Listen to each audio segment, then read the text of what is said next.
wanted to talk a little bit more about the unique situation that Fred Friendly and Ed Murrow set up with See It Now. Why was it so unique?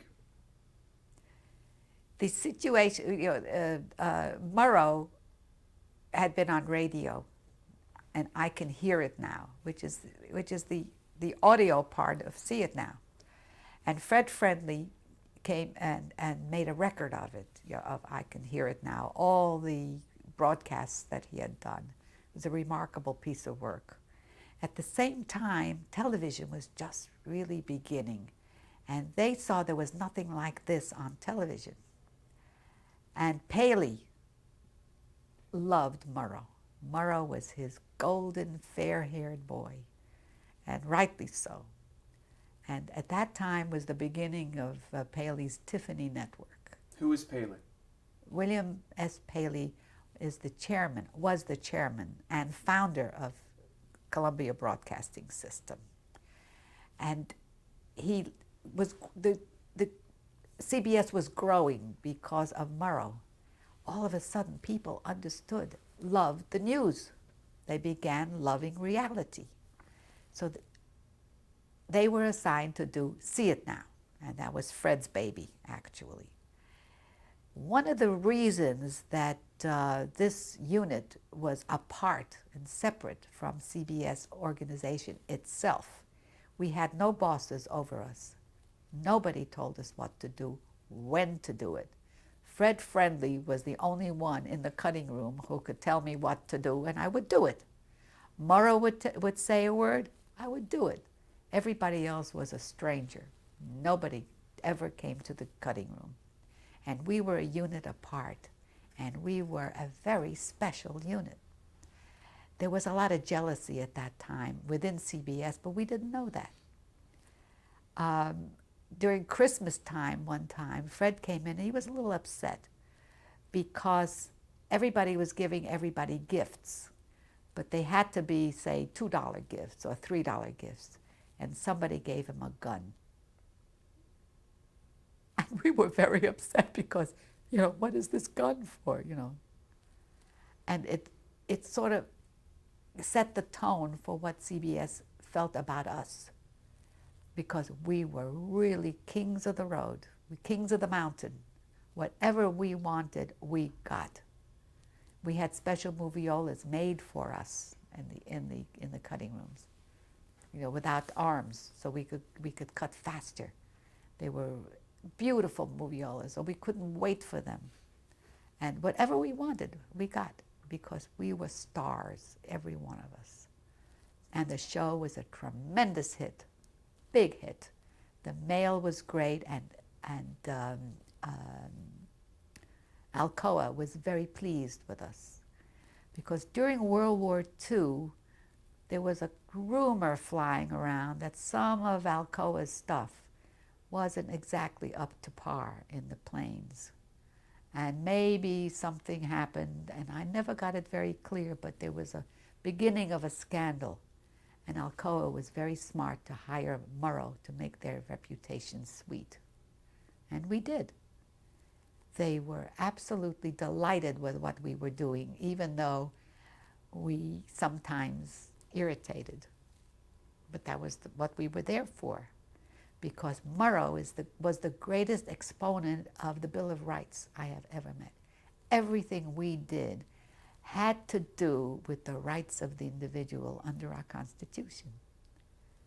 And every show we ever did, if you examine it carefully, you will find within it the Bill of Rights. And that was his function. And we were able to do it because we were independent. We didn't have any vice presidents coming down on us. We didn't have CBS News coming on us.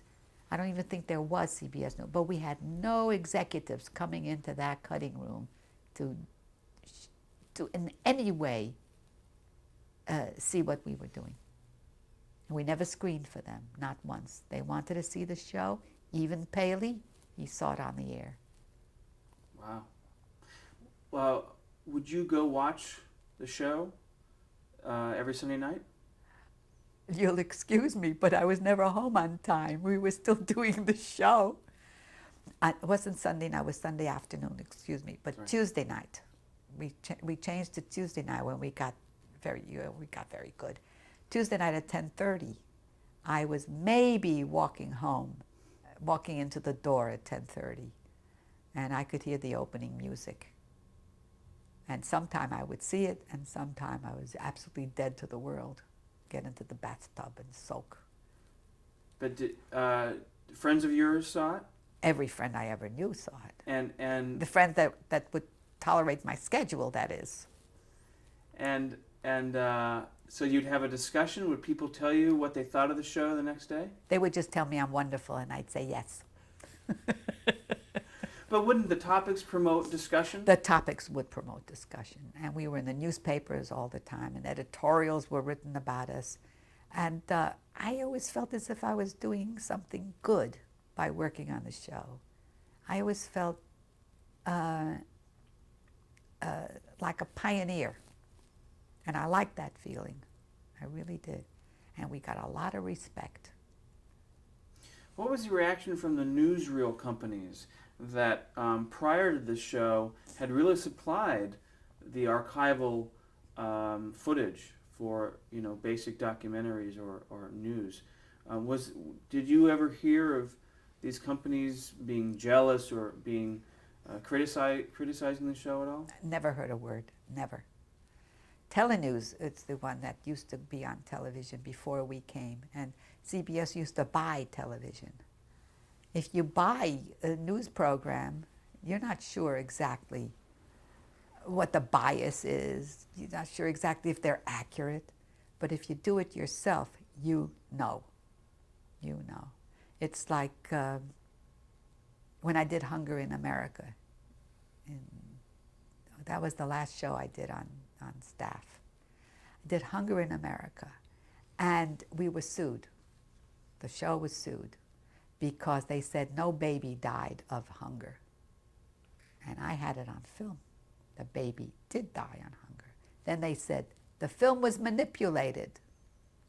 40 lawyers examined my cut. 40 lawyers examined the outtakes, and they couldn't find one error, nothing. That is because I was trained by Friendly and Morrow. They cannot find. When I do a piece of work, I go by the discipline that I learned from Fred and Morrow. Was there ever a script? I mean, in other words, would Friendly or Merle send you Merle's narration in advance or something to guide you? No. We never had a script until after. Documentaries should be done that way. You don't have a script and then cut to the script. That's features. Documentaries, you let the film tell you. You let the film speak to you. And when I see film, even today, it talks to me. It tells me where it wants to go. And if it doesn't go there, that's not good. I mean, if I don't go that way, that's not good. And then afterwards, you write the script. What other news organizations do you remember at the time that were on the air, on the other networks, in NBC, for example, or Dumont? I mean, did you see Huntley Brinkley report? Huntley Brinkley wasn't there in the 50s. They were just starting, actually. Well, 50, I think 56, 55, somewhere around there. And Meet the Press started around that time. I'm just wondering if, since you really hadn't paid attention to news up until this point, did your work with See It Now make you more aware, and did you notice other news, or did you even have time to look? You just said it. There was no time to look. You just said it. But what Fred did, he was amazed at our ignorance and the fact that we could do the work. You see, because when film talks to you, that's the work. That's what you do. But he was amazed that we didn't know what was going on anywhere in the United States or the world. When we were going to do a thing on NATO in Turkey, I thought to myself, why are they doing National Association of Theater Owners in Turkey? That's NATO, right? And then when I said that, Fred said, "You are going to read a newspaper every day." And I said, "I don't want to. I can hardly keep my eyes open." "No, you're going to read a newspaper every day." So I looked at the papers, and the Daily News was heavy. It was very thick. And I said, "No, I don't want that." The Mirror didn't look so good to me. The Times was, forget it. I didn't understand a word in there. But the Herald Tribune looked okay. So every day I read the Herald Tribune, and I got to like it. And once in a while, I'd say something, and he'd say, "You read the paper today." And that's how we educated ourselves. Told him this cut will never work, impossible, and he trusted me, and then I trusted him for the cut is good, the journalism. Talk about what it was like to be a woman working in the environment in the 50s. Did you feel special? Did you feel different? Were there other people that you worked with that treated you differently? It was a complicated thing to be in the 50s and be equal with men. See, I was equal. I was an editor. They were editors. And so therefore I had to be equal. But I wasn't treated exactly that way because they'd call me dearie. "Hey, dearie, you want to get me a cup of coffee?" And I'd say, "There's your cup." I said, "I don't get coffee. I'm not paid to get coffee." "Hey, dearie, while you're out, will you pick up my laundry?" I said, "I'm not ready for that. I don't do laundry."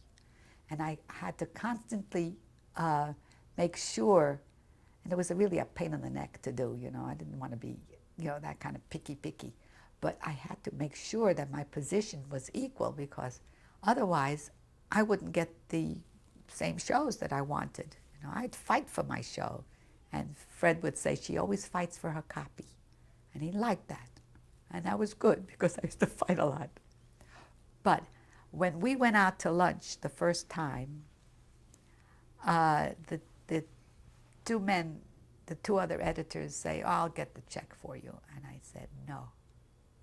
I never allowed my equals to treat me to lunch, ever, because I wasn't going to treat them. They shouldn't treat me. We were equals. Therefore, I picked up my check, they picked up their check, or we went thirds." And that was important at that time, that a woman shouldn't be felt like a cutie pie, We're not cutie pies. Where'd you get the fighting spirit, do you think? From my mother. I got that from my mother. My mother fought all her life for her own identity. And I learned that from her.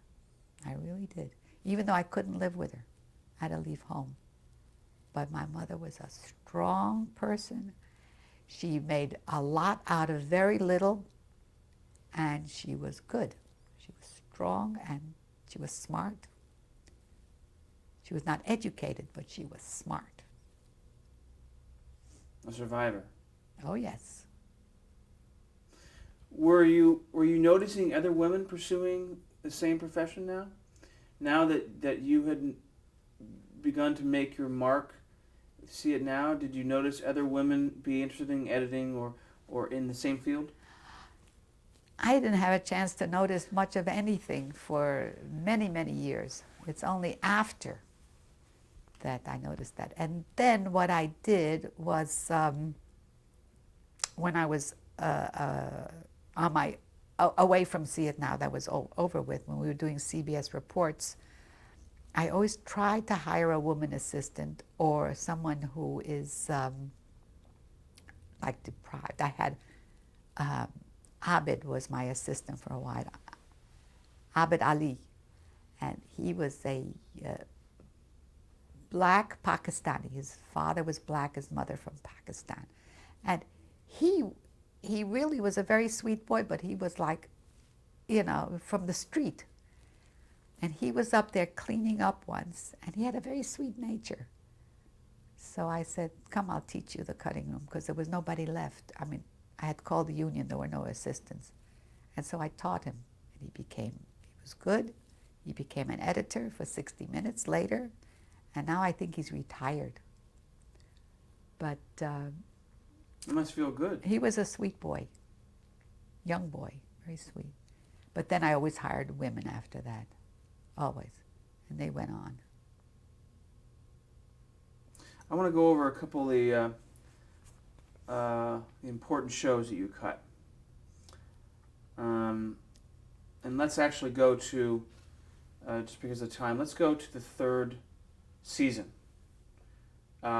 which really, I think, began the examination of the anti-communism fever in America. A crucial broadcast was on October 20th of 1953, and that was the case against Milo Radulovic. Oh, yes. Tell me about the essence of that story and why it was important. It was a story that I considered biblical, because the sins of the father should not be visited on the sons. And we weren't even sure if the father was a sinner. But Milo Radulovic was in the armed forces. I forgot where he was. Air Force? Yes. Air Force. And it was discovered that his father was reading communist Serbian newspaper. I think he was a Serbian. Yes. And his father had a wild look. Oh, I loved his look. He looked like a Tartar on a horse or something, you know. And he was going to be separated from, they were going to throw him out of the Air Force because his father read a communist newspaper.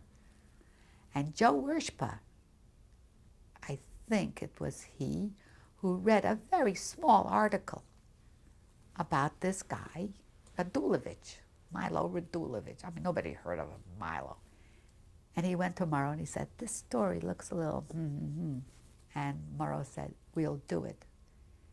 And then Milo Radulovic was on film, and he spoke beautifully, and he was honest, and his father was a wonderful looking man, his sister was fine, and we cut it. I cut it in order to bring forth his personality and his honesty and his Americanism, his patriotism. And then he was reinstated, and I think the show did it. I am sure the show did it. How else did you show his patriotism and wholesomeness to the audience? What other footage was there to... Out of him. He himself, he projected that. He projected that. And I responded to that. And that's what he is, and that's what he was. And to this day, he's the same.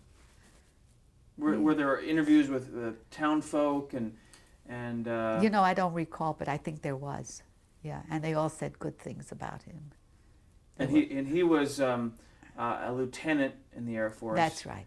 And discharged basically because of his father. Alleged. Yeah. Right. Yeah. With the father and sister, and that was the reason that the Air Force gave, right? Was only because of possible communist activities. Exactly.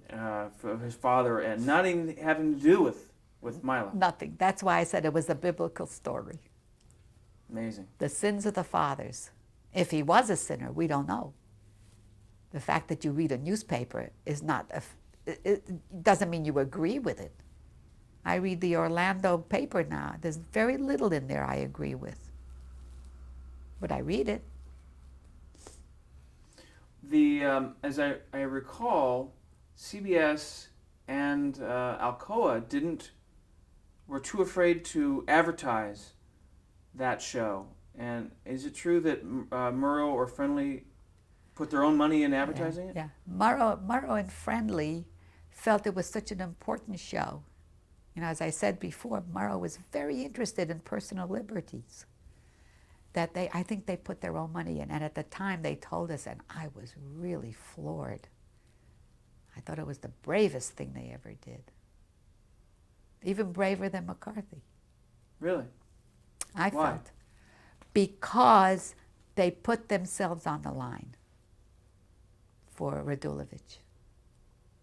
They felt so strongly at that time. And in essence, it worked because he was reinstated. That's right. And it opened the door, actually, for people to be a little braver. Everyone was capitulating to McCarthyism. It was a very horrible time to live through. Even if you weren't guilty, you felt guilty. You always felt there's something in my background. There's something I've done. Why is this man after everybody? You have to have lived through that time. The time of, it's like you have to have lived through the Holocaust to know what that was. And McCarthy was like that.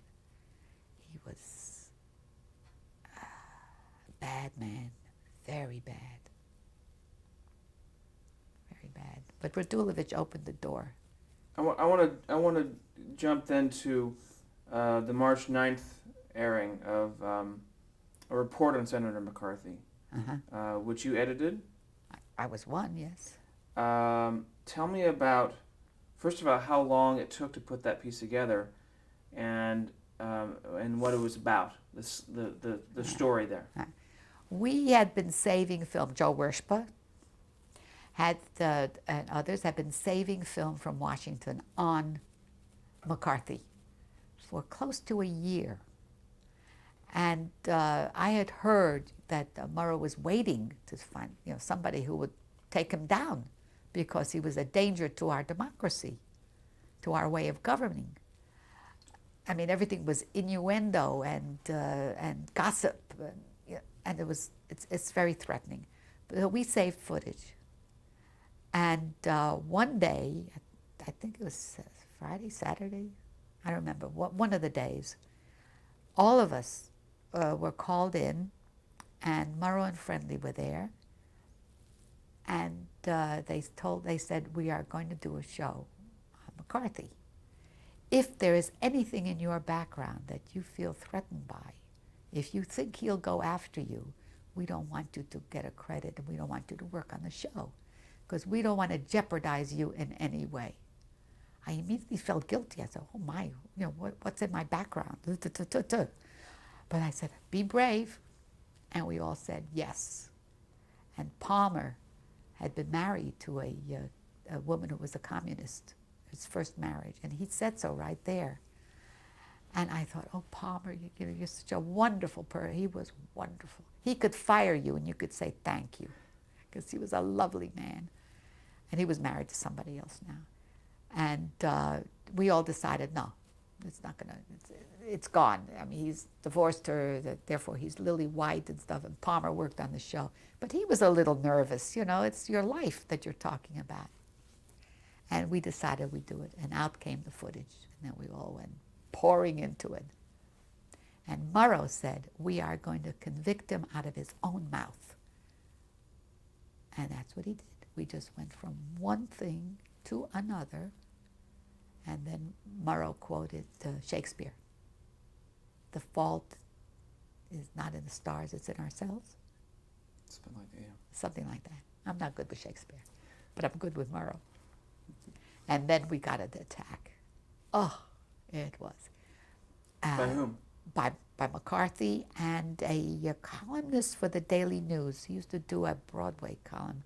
I don't remember his name, but they were vicious. And what were they saying? They were calling Murrow a communist, that he was a pinko from way back, that kind of stuff. Very bad. And then McCarthy answered. So the film was brought in because we had to prepare it. So there was. I just want to make sure that I understand. The See It Now broadcast came out. You got the response the next thousands day. of letters. Thousands. We never went through it. And how long did it take for McCarthy to respond? A couple of weeks, because the following week I did Annie Lee Moss. Yes. Was it the following week? March 16th. Yes, it was. Following week, because I was working on Annie Lee Moss at the same time. I was doing little pieces for each. Okay, let's talk about the Annie Lee Moss story, which came out. Actually, I have here that the day after the McCarthy report, Wershba and Charlie Mack, who was one of the cameramen, Yeah. went into a hearing, right? Yeah. Tell me about that. I can't tell you about that because they did it. What? But what, they do. I mean, the two of them worked so well. Charlie Mack was a great cameraman. He was, you know, in FDR's fireside chat, he'd sit there and he says, "Okay, Charlie, anytime." That was Charlie Mack. He's an old Washington hand. He knew his way around, and so did Joe. And the two of them were a good team. what kind of footage did they bring back? Footage of the hearings, and footage very good. Oh, it was I loved working on that. I loved Annie Lee Moss. I mean, that was a picture of an innocent. She was innocent in every way. Tell me about her. She worked in the mailroom. Where? In government something. You know, it's a State long Department, I think. State Department. Right. It's a long time ago, please. I know. And she stood up there and she was dressed in a hat and a coat, you know, real dressed nice. And they said to her, "Karl Marx." She says, "Who dat?" And I knew. I said, "Oh, she's got him. She's got him." And she came out. They had mixed her up with somebody. They had tortured her with all kinds of things, but she came through fine. Because So during the hearings, McCarthy was there yes, trying to get her to admit that she had leanings. oh yes, that she was a member of a group of communists. Absolutely, And he failed. absolutely failed. And was there a response from the other people on the floor to this? Yes, Symington. Am I right? Mm-hmm. Symington offered her a job, say, I think you're an absolutely wonderful person and you get a job and stuff and stuff and stuff and stuff.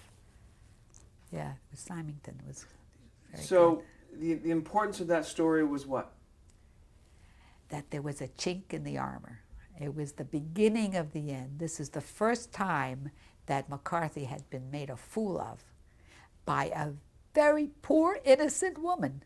I mean, that is the worst thing that can happen to this McCarthy. And then McCarthy did something to Eisenhower. He accused him of being on the. He accused him of red leanings or something like that. And then Murrow said, "Now we go," because Eisenhower didn't say anything. He didn't attack. He didn't do anything. And we're going to take a break. Yeah, good.